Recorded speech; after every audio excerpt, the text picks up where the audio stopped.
Welcome to the United Pubcast for your match build-up. I wouldn't say match preview. We did the preview, but it's a bit of a live pre-match build-up to Manchester United Bournemouth. And more importantly, Brentford have just scored. We are live. Brentford have just scored to make it 2-1 at Tottenham Hotspur. And Larry, before we get into all things Manchester United and the start 11 and everything, I don't see Tottenham winning games. I've never seen them win a game this season. Every time I tune in, Tottenham are losing. And I just think, I don't know how now, obviously they're not going to make the top four this season, but they've been in that debate for the last 6 months. And I can never get my head around it because here we are, Brentford losing. Are you shocked? Well, could be offside, I'm not sure. But just Tottenham, before you get into all things Man United, what on earth is happening there? I mean, look at their manager situation, Tom. Are we surprised? I mean, Antonio Conte had him in the top four, humming along, didn't he? But ultimately, it was his comments that he got fired for, not necessarily Tottenham's performance. But everything Antonio Conte said stands true. He basically attacked the hierarchy, attacked the structure of the organization. And when you look at the way that their season's really unraveled since his departure, you can't say he was wrong. While we wait for a few people to join the chat, and obviously we'll wait for team news to come out in a few minutes, the goal just went in. They showed a bit of a replay, and Howard Webb was in the stand. They just crossed to him and looked like he was looking at a monitor, discussing with one or two officials. Did you catch over the last couple of days in terms of Howard Webb on Sky Sports talking about VAR? Sorry, mate, you turned into a bit of a robot there. I heard something about Howard Webb and VAR. Have you seen over the last week he's been in Sky Sports studios sort of talking about VAR and the process, and they released a little bit of footage? I haven't seen that, actually. But I got to say, I thought Howard Webb was a pretty good referee. And maybe that's because if you listen to rival fans, they always believe that we got favourable decisions under Howard Webb, which I don't actually believe to be true, I must say. But I always thought he was a good referee. If you look at the standard of refereeing now, I think it's woeful. I've got to say, I think it was definitely better 10, 15 years ago. But what was he talking about? Well, they're just, in terms of, they had him on Sky Sports and to sort of put under scrutiny in terms of how VAR works, what it's there for, and sort of the wrong decisions, and just the process in terms of shedding some light on what actually happens. And it was insightful. They released footage. I don't think of any wrong decisions. I think they showed decisions that they actually got correct in regards to overturning. But they had him in. They released the audio footage of the communication between the on-field official and the VAR truck. And it was interesting in regards to very black and white in regards to their communication. Again, they were the correct decision, so it'll be interesting to see what they're talking about when they get a decision wrong. But he sort of highlighted one or two things in terms of IFAB, like the International Federation, who actually own the rules to the game. So FIFA don't actually own the rules, but the people who do make the rules don't allow ex-players, or I would say ex-players, but non-referees, official referees, to be involved in the decision making or be in the video referee truck. So our arguments say, I'll make sure there's an ex-player in there who can give their input. They're technically not allowed. That's nothing to do with the referees or the FA or the Premier League. So that was an interesting insight.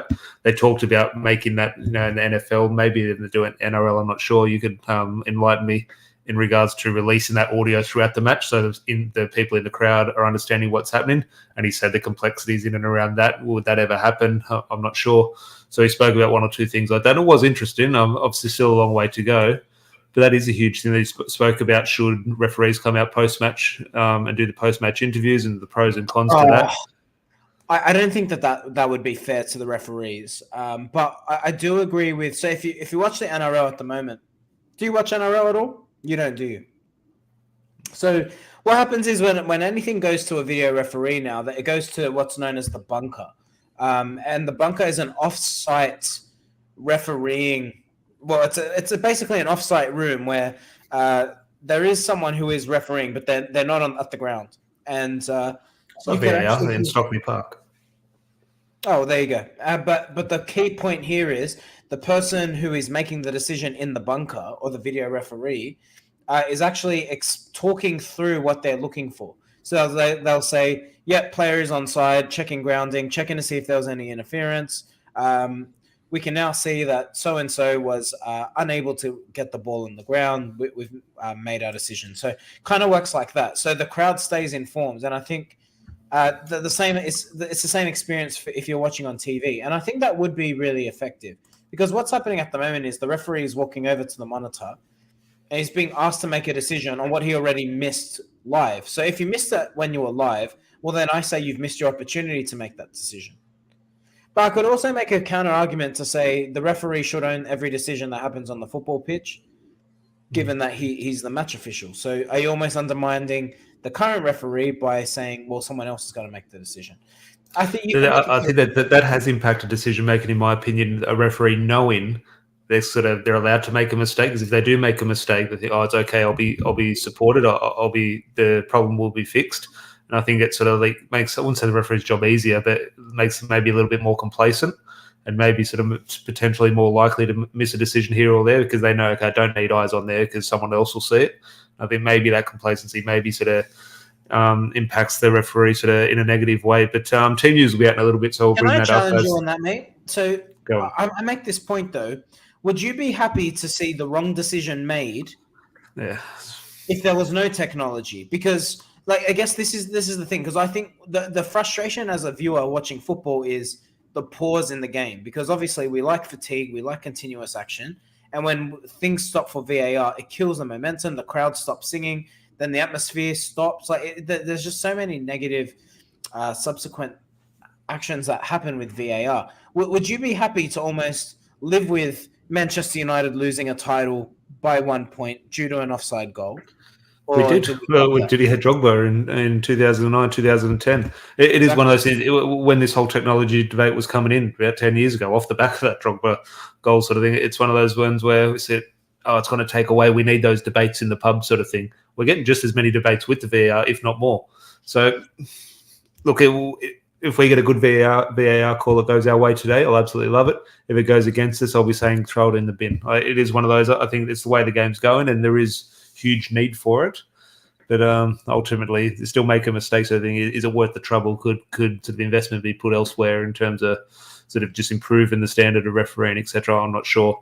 But Justin in the chat, good to see you, mate. I saw your little ones had a good game today, playing football, which is good to see. As I said, team news should be out very soon. But Larry, before that does happen, I've said 20 minutes ago in the Brentford match. Not that it impacts us, but Brentford are still beating Tottenham, so I'll be keeping a keen eye on that over the next 20 minutes. But before we sort of bring up the team news, Manchester United, Bournemouth, obviously in pretty much every game in the last 6 months, must-win category. This is definitely one of them again. So, are you confident? Sort of. Is that a fair answer? I mean, obviously, United's away form is a concern, and Erik ten Hag got asked about this in the pre-match presser. So I'm sorry I can't name the journalist who called it out, but it was a good question because they said, Erik ten Hag, how do you address the away form? I was like, did a journalist just ask a proper question? I like that. What do you put the away form down to? And I like that question because I think it's something we all want answered as Manchester United fans. Why do we happen to perform so well at home, and yet we see this inconsistency away from home? And Erik ten Hag mentioned that he'd like to see us be better behind the ball at the start of each match. Now, I don't know how you interpret behind the ball. Do you think he's talking about playing from the back, or you think he's talking about defensive lapses? I'd say defensively. And look, I think any result, any match, any season is based off a strong defense and a strong base. And I think even if you are to go score goals and win games, it is off the back of a good defense. But I'll bring up the starting 11 here. An interesting name I have seen. So do give me your thoughts, Larry. If it does come up, here we are here. Obviously, Jadon Sancho does get a start. So talk us through how you think this does shape up. Obviously, Anthony Martial is in there. Obviously, Marcus Rashford hasn't travelled by all reports. So that looks to me Anthony Martial through the middle, Jadon Sancho on the left, and Anthony on the right. Yep. Happy? Confident? Thoughts? Talk to me. And if you're on the live chat, let us know what you are thinking of that starting 11. Obviously, Scott McTominay does return on the bench there, which is good to see. Plesser is there along with Garnacho and Vegcor. So talk to me, Larry. I told you Aaron Wan-Bissaka would start because he cemented himself as first choice. Are you on board with me with that now? I think with Wan-Bissaka and Dalot over the last, how long do you want to do? Last couple of months, and pretty much since Wan-Bissaka has come in, I've always supported the case. I think Brentford has scored again, or there might be a highlight. I'm not sure. But I've always gone, I think Erik ten Hag sort of favours him as a first choice right back. But I just think in regards to, that's the situation we're in at the moment, in regards to maybe challenges the squad is facing in terms of how sort of we're performing. We need that maybe more defensive cover. I think if we're playing fantastic football, brilliant on the front foot, midfield was good. We had a goal scorer banging in a goal every other week. I think Diogo Dalot might his chances might potentially increase. But I think we're doing so much defensive work. I think at the moment, Aaron Wan-Bissaka is first choice. So I do agree with you there, but yeah, I don't think definitely his first choice at the moment. I think the gap between them on the ball isn't as big as people lead on. I think Wan-Bissaka, I think he looks more awkward than he's actually necessarily bad. I think we have this debate every week about Wan-Bissaka. Well, that's just my perception, to be honest, because like the ball doesn't actually bounce away from him all the time. I think he's not brilliant. Don't get me wrong; like he does have a heavy first touch, but I think he does generally control it well and clear the ball. Like someone who I think does have a bad first touch is Fred. So like when Fred has a first touch, the ball actually does bounce away from him. Whereas I think Wan-Bissaka just looks a bit awkward. But anyway, I think the 11's as expected. I'm not surprised Garnacho hasn't started, and I think he's done that on purpose. The thing with Sancho is I don't think Sancho can come off the bench and have an impact, but Garnacho absolutely can. And I think that's why he's opting to have the 18-year-old starlet come off the bench.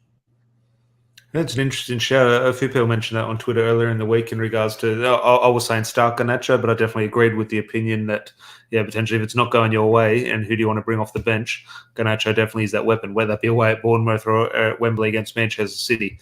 Garnacho is definitely that type of player off the bench. And now he could sort of hit the ground running and be brilliant from the start, but in regards to the way he plays the game and sort of utilising your squad, he is definitely that player to do have off the bench there. That midfield three, I think definitely picks itself. Probably in our starting 11, I think we probably both went Eriksen, Casemiro, and Bruno Fernandes. I'm not sure. I'm pretty sure I would have done that. But just talk to me there. As I said, it is our strongest midfield, but now there is starting to be one or two questions, rightly and wrongly, in my opinion, around Christian Eriksen. But just for this specific game, Bournemouth away, Christian Eriksen in that midfield three. Pleased with it? Yeah, I'm pleased with it, and I think that's United's strongest midfield. Eriksen, he's a weird one, Tom. At the start of the season, I was in love with him.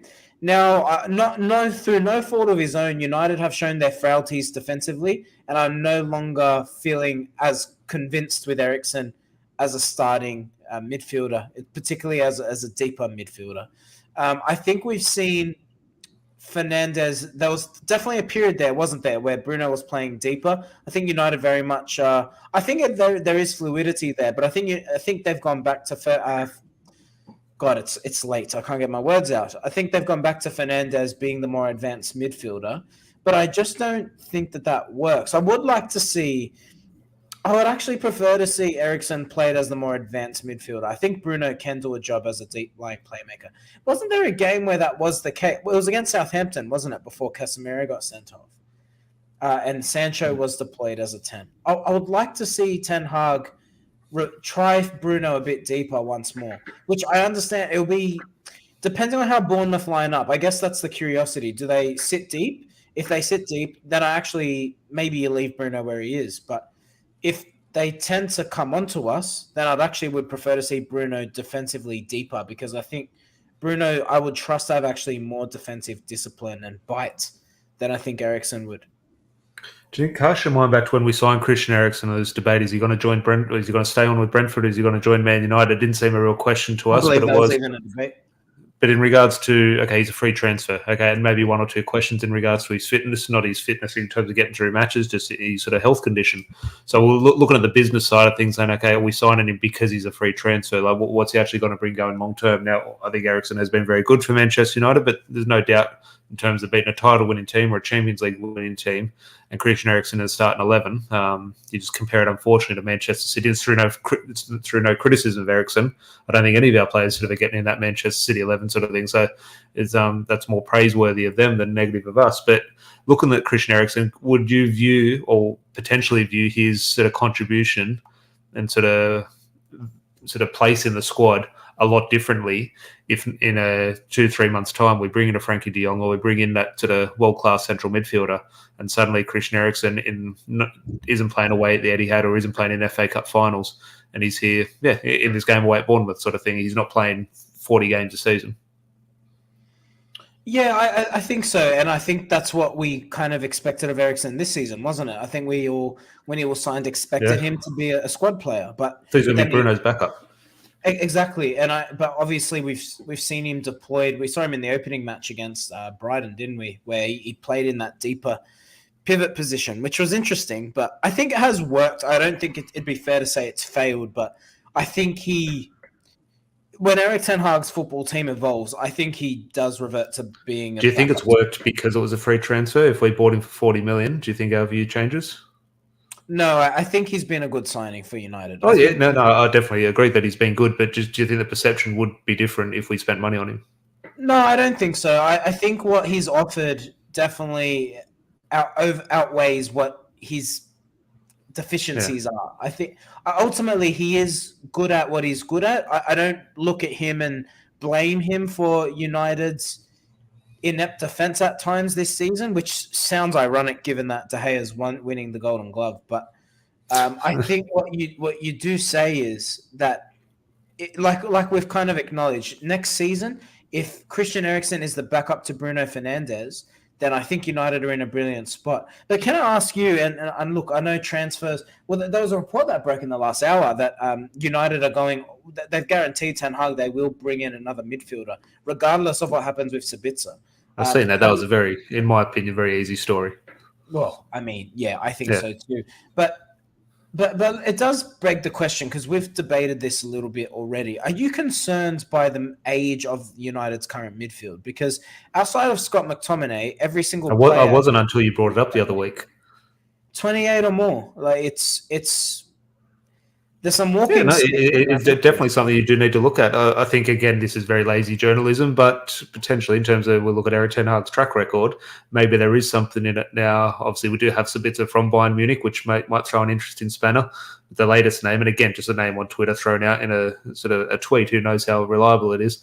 But Gravenberch from Bayern Munich, now obviously very in a similar position at Bayern Munich, maybe not getting the minutes. Sabitzer wasn't getting the minutes, so look to Manchester United. Gravenberch isn't getting the minutes and potentially looking away. Now, he does have that history with Eric Ten Hag. Now, Eric Ten Hag, we have clear evidence of will sign a player for Manchester United who he does have a history or some type of connection with. So I think Gravenberch's situation is interesting, and he's obviously a very talented young midfielder. The name I want to throw to you, and not sort of, okay, he's going to be the man to lead us towards a Premier League title or Champions League winning squad, but his name won't come up in Transwinner just through the context, but Donny van der Beek, just in regards to what's going to happen with him, because we look at Christian Eriksen, okay, free transfer. Donny van der Beek was a big money signing. Obviously has a connection with Eric Ten Hag. So didn't hit the ground running. Eric Ten Hag, or definitely under Solskjaer and Rangnick, but Eric Ten Hag wasn't even using him. He was using him here or there like any other squad player, but definitely wasn't relying on him. But Donny van der Beek, I think, is one player who is on the younger side of that midfield in terms of an age bracket, but also I forgot not about someone. it. Gotta be honest. Yeah, well, that's the thing. He's kind of been a little bit frozen out. Obviously, not through the injury, but through when he was available as well. So, again, you bring it. But prior to his injury, he was playing a lot of football. I mean, he's definitely playing more, but he wasn't. Scott McTominay or Fred were over him, in my opinion, in Eric Ten Hag's books. Yeah, I think that's fair. And I tell you what, I think he was bang on to get a transfer out of Manchester United. I think he saved his career through this injury, which is very clearly an ACL, which the club, for whatever reason, have chosen to keep secret. What have you made of Eric Ten Hag? He tends to keep the injuries secret, particularly the longer-term ones, which I found quite interesting. I mean, we didn't see Martial for 2 months, yet we were never told what the issue was. Yeah, I think it's that. Do we have a right? And this is a different discussion. Do we have it's technically now these are sort of public people, public figures, and we have a sort of vested interest in them. But at the end of the day, technically, it's medical information which they have a right to be sort of kept private. Yes. No, I know. I'm just making the argument. I don't agree with it, but just in regards to, do you know what I mean? Like, do we actually have a right, or we just have this sort of constant need for information? Of course, we have a right. We're not asking for their clinical medical records. We're not asking for their medical history. We're asking what's the existing injury that is stopping them from representing the football club. But it kind of is. Look, I don't agree with the point I'm making. I'm just sort of showing that side of things, like a Christian Eriksen thing with his heart. Do we have a sort of a right to know what technology he has or what equipment he has? He's got a pacemaker. No secret. No. Yeah, I know. But do we, if he wanted to keep that private, do we have an actual right to know, or could it be kept private? The guy literally had cardiac arrest. I'd be concerned if he didn't have a pacemaker. Yeah, but you know what I mean? Like, players, again, I don't agree with it, but I'm saying they technically could have a right to not release that. I'm not saying that they should or shouldn't. It's too late at night. I don't know what. point you're trying to make? If I release your medical information on here, I have Crohn's disease. For anyone who wanted to know, I've just released it. you know what I mean. Again, it's not something I agree with, but it's just maybe Eric Ten Hag, maybe the way he's brought up, and maybe he does things differently to the way we know. Who's United's key man today, Tom? I just seen Mike with the comment. Mike, good to see you, mate. I haven't seen you in a little while. If it's the same Mike, who I think it is. Yeah, good to see. Well, unfortunately, that is a fear with Martial. You could see him scoring a goal, but then you could see him limping off at halftime and not seeing him until the last week of pre-season. Yeah. Ten Hag made the comments that there are progressing talks with Rashford's contract, which is good. Good news, I think. I think Martial will be key today. Bruno creating a lot of chances. And you know what's really funny, Tom? For all the criticism, do you remember at the start of the season where I said Bruno Fernandes isn't being productive? He's got 15 assists. So he's definitely made up for it in a very the statistics this season are really hard to sort of value and assess, in my opinion, simply because of Erling Haaland. Just look at this man. Obviously, Harry Kane has scored a brilliant goal for Tottenham at the start of this match. Harry Kane, you look at his numbers, has been unreal this season, and that's another discussion in regards to his suitability for Manchester United. But Harry Kane has been unreal. He's not even mentioned as having a good season because of what Erling Haaland is doing and the amount of goals he's banging in. So you look at Bruno Fernandes in terms of those numbers and you think, well, okay, it hasn't produced a title challenge or it didn't sort of get us through in Europe sort of thing. But ultimately, if you cut it all back and actually just compare his numbers to other players, he's as productive as anyone. I think if you put Harry Kane up front for Manchester City, he gets very comparable goals with Haaland. I think because in terms of conversion rate, I might actually try and bring that up as we go. But look, Manchester City create a lot of chances, and Erling Haaland's a very clinical striker. I think you put the two together, you're going to get a bang load of goals. I would argue that Harry Kane's probably the better prototype for the way Manchester City like to play, though. I'd argue if he's a part of that team, they probably play better football, which is a terrifying thought. But nonetheless, how do you still feel about Harry Kane to United? Is that a transfer you very much think will happen? Think and hope.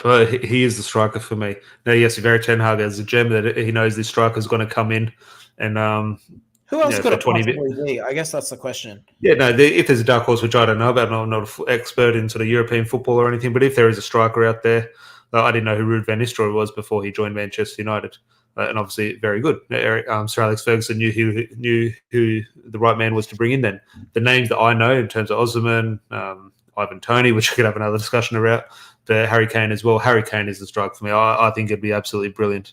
And I know people want to talk about, okay, do you want to spend that money for a player with 1 year left on his contract with his age and injury record? I don't buy the injury record. Okay, he gets injured. He still scores more goals than anyone, so it doesn't really make a difference to me. I don't think he's injured. I think he's had a history of ankle injuries, but he's been pretty injury-free. Matt making the point here, Kane's such a good striker of the ball, Van Persie 2.0. Very different style of players. I think Van Persie's like a very traditional number 9. Yeah, I think so. I get what Matt's saying, but I think Van Persie is what I would call not a poacher. I think that would be lazy, but what am I trying to say? He's in the box at the right time, where I think Harry Kane does that, but I think Harry Kane's got a bit more football to him. I see the comparisons there because I remember when I've made it clear on here, I was saying, no, we don't get Robin Van Persie, we should give Danny Welbeck a chance. So I was kind of disappointed we're going after Van Persie. I knew absolutely nothing about it at the end of the day. But in terms of Arsene Wenger made the point at Sir Alex when Sir Alex signed him, Arsene Wenger told him, you don't realise how good this guy is. And I remember Harry Kane, until I started watching Harry Kane properly, so when Jose Mourinho took over, I thought Harry Kane was, just a poacher, a good goal scorer. But after watching Harry Kane closely, he's unbelievable. I actually see the similarities with Van Persie. Now, yes, Van Persie, any left footer, is going to look very different in terms of the way they play the game. And I'd say Van Persie, maybe probably a little bit more dynamic. Van Persie. Yeah, I think so. And I think if you told Harry Kane to be a midfielder, I think Harry Kane could do it. I don't think Van Persie could do it. Like, I think Harry Kane's got the passing range that Van Persie perhaps didn't have. But I would probably argue Van Persie was a touch quicker. Yeah, oh, look, Robin Van Persie. I think it was all these anniversaries this time of year, they always pop up in May in regards to title wins and everything. I think it was either today or yesterday in regards to Strellick's last game or his last home Yeah. game. I forget which one it was. Last And game. that was Van Persie. I wouldn't say Van Persie's last season. He had 2 seasons after. Yeah, he had 3 seasons at Old Trafford. We obviously only remember the one. But this was 10 years ago since he did win that title for Man United. But Mike, good to see you guys too. Just finished work. Always good to have you in the chat, mate. A few more opinions. If anything else there is popping off on Twitter, do get it in the live chat and we'll discuss it because kickoff is in about 40 minutes. I had to go pour another drink, but nothing else really surprising with that starting 11, Larry. I'll bring up it again for anyone just joining the chat now. In regards to starting 11, as I said, pretty much picks itself. Jadon Sancho is an interesting shout over Garnacho, but as I said, no one's losing any sleep over that. Obviously, Garnacho is good to come off the bench. Obviously, good to have Scott McTominay back. In my opinion, I think one of Scott McTominay or Fred, which I made the point in the last show.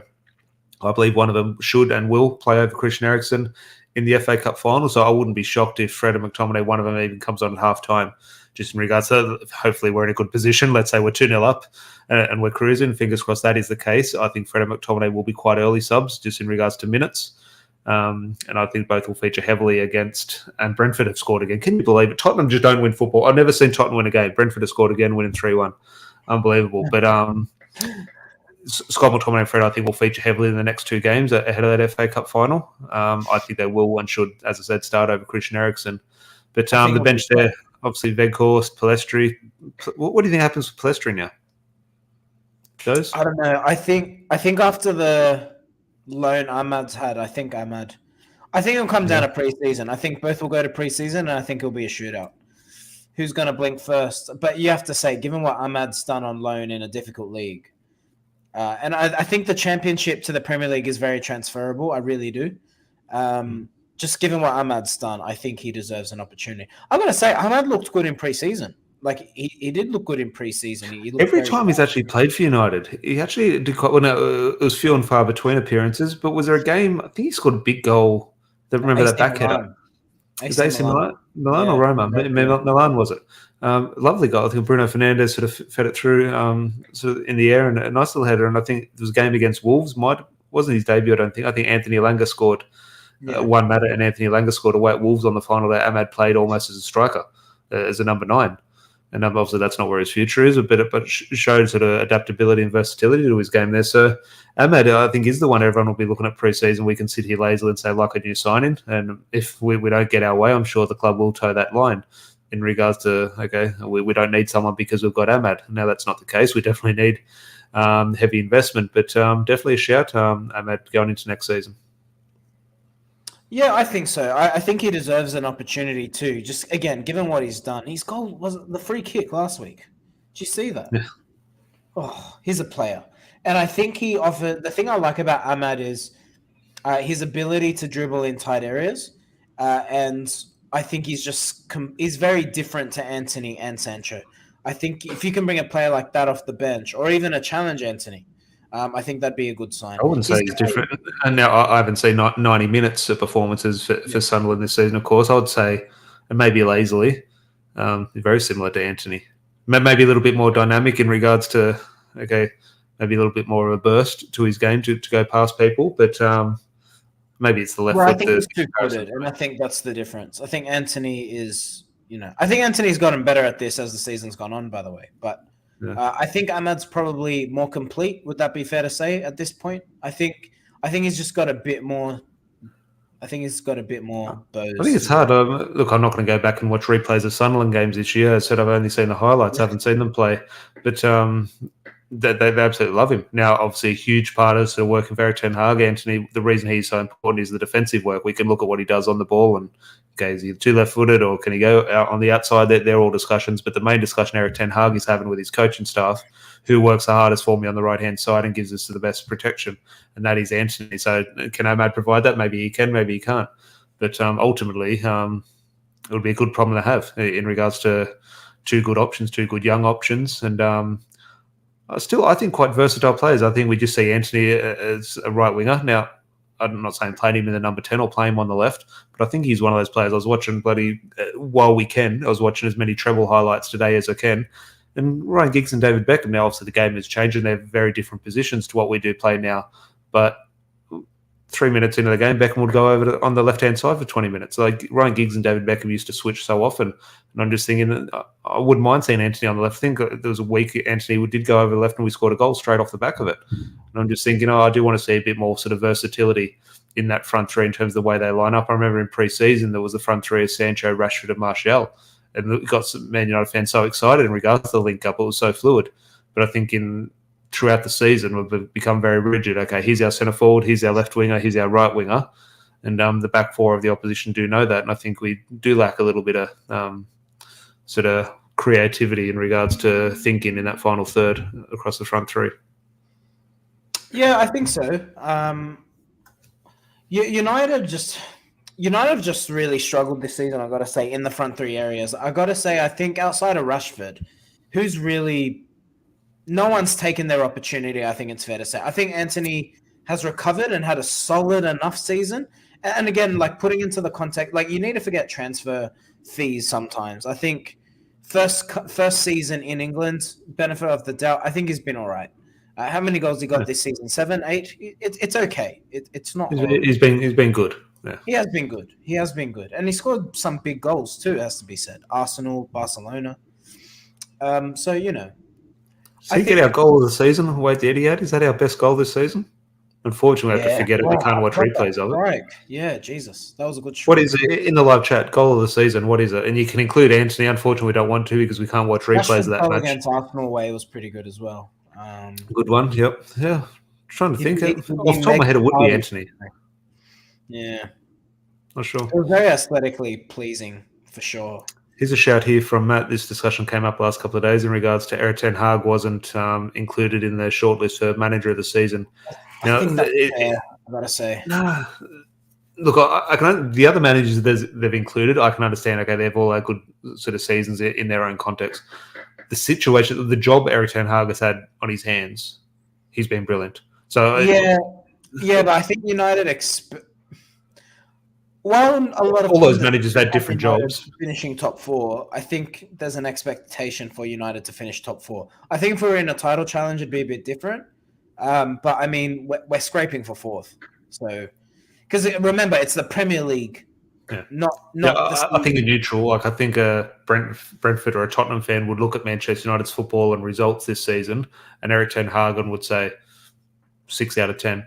But us Manchester United fans, knowing the Harry Maguire situation, the Ronaldo situation, the Glazer situation, all these things, would look at Erik ten Hag's job on and off the pitch and think, maybe the season has tailed off a little bit. I would still be putting it as an 8 or 9 out of 10. I think he's been absolutely brilliant. No, I agree. I think he's done a great job. I think it's just been the recent dip off. But I think if you contextualize the season, so like all competitions, we've won the League Cup, obviously, it's a good season. But remember, this is Premier League exclusively. And I think when you look at the Premier League in isolation, United are probably where you'd expect it. You're right. It has to be because it is Premier League war. But do you think there's a strong argument, which I do agree with, teams who aren't in the Premier League in regards to Champions League or go deep in the FA Cup, Carabao Cup, that should be taken into consideration because that does impact what you do in the Premier League. If you have a Champions League game, you need to manage that correctly and manage your Premier League. So it all sort of impacts it should be, in my opinion. It's a difficult one. I think it makes the Premier League tougher. I think we say that because we don't have a strong squad. So we're kind of admiring what Erik ten Hag has done with his management. But if you're looking at, say, Manchester City, who have a deep squad, I don't really think that same argument would really apply to them because they've got the depth in key positions. So like I hear what you're saying, and I think that's where it comes down to your more what's the term I'm looking for? Your FIFA awards, your UEFA awards. I think that's where probably FIFA would be the more appropriate one. Or your general football awards. I think that's where you get recognized, you know? Like Ballon d'Or takes all competitions into account, essentially. That's why I think yeah, I get what you're saying, but look, in terms of the Premier League, no qualms. If Erik ten Hag had us in a title challenge, I mean, yeah, fair. I think Arteta definitely deserves some credit. Arsenal, while I'm laughing at them bottling the league just because it's Arsenal, like credit where it's due, that squad on paper have no right to be in a title challenge and definitely no right to be first for the majority of the season the way they have. be fascinating what happens to Arsenal in the off-season in regards to their investment, or what happens when they kick on. What do you think will happen with Arsenal? Do you expect them to kick on, or do you think they'll fall back down? Fall back, but I thought they'll fall back this season. I thought this season they'll be lucky to make Europa League. I thought they'd be in 6th, 7th, 8th position with a lot of pundits and a lot of fans, and they proved me wrong. So, again, I'm going to sort of stand firm and think it's going to happen again. I think they will fade away. I think the ones who will struggle next season, people are going to laugh, say, you're absolutely ludicrous. I think Newcastle might struggle. Not struggle, but won't reach the same heights. Because if you look at it, Larry, how many big teams, I wouldn't say big teams, but teams with high ambitions are there now? You have Manchester City, Arsenal, Chelsea, Liverpool, Tottenham, Newcastle. I'm sure I've missed one or two clubs in there. And I'm just thinking, let's say... been there in the past. But... I'm missing teams. Let me get the ladder up in terms of there's big teams. I'm sure there's one. Was it Chelsea? I mentioned Chelsea. Let's say you got here. You've got Manchester City, United, Arsenal, Chelsea, Newcastle, Man United, Liverpool, Tottenham, Chelsea. Newcastle. So you got 6, 7 teams in regards to, let's say 4 of them have a good season, and that 5th team is having a good season as well. One team's going to have to miss out on the top 4. The only team who has been consistent in regards to never been sort of dropped from that top 4 is Manchester City. Everyone else has gone in the Champions League and gone out of the Champions League. Since Manchester City first got back into it, I assume it was probably, 2010, 2011, maybe in and around there, they've stayed in it. They've never dropped out. And I'm just thinking, teams are going to drop out. Liverpool could have a good season next season and finish 5th. And that's a failure of a season. So I go back before we wrap up the show, because kickoff's in half an hour.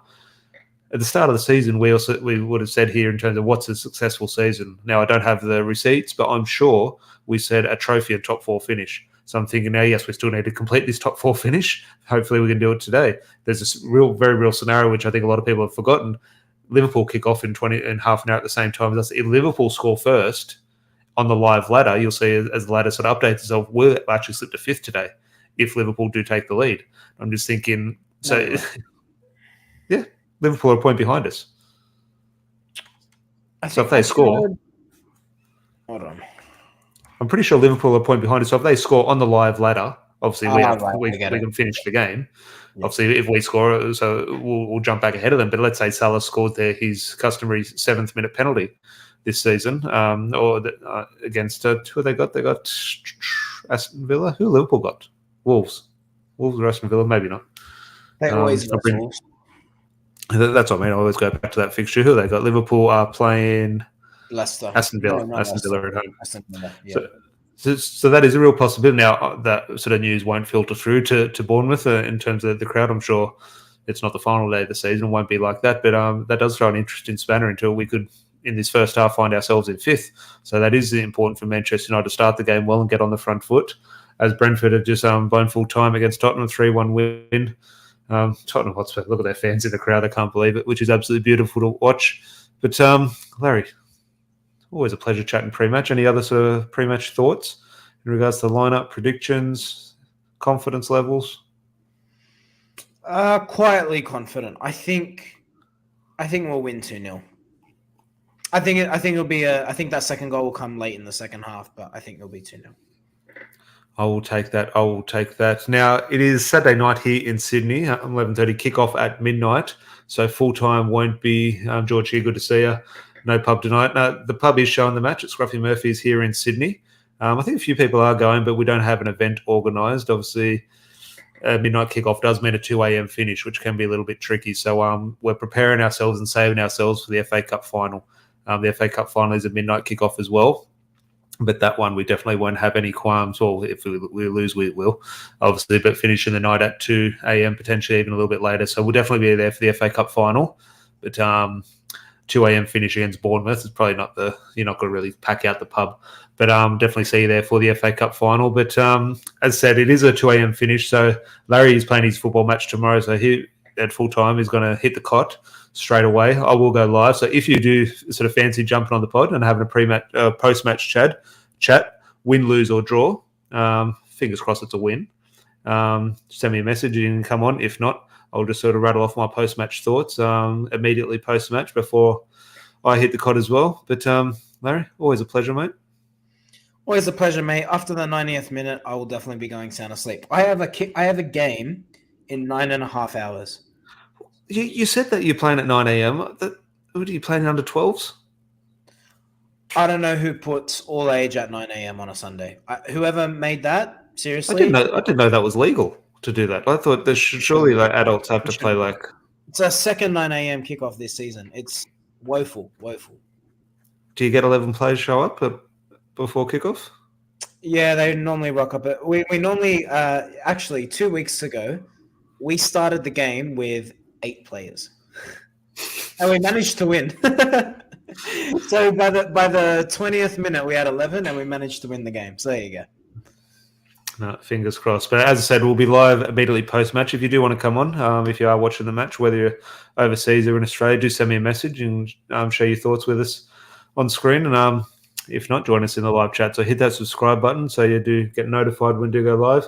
Please do leave a like if you're confident of United getting an all-important 3 points. And potentially, I'm not sure it's later if we win and Liverpool lose. I think that guarantees top 4 for us. So fingers crossed that is the case. And we're having a good discussion in 2 hours' time. But until then, enjoy the football, and we'll chat to you soon. Cheers. Cheers.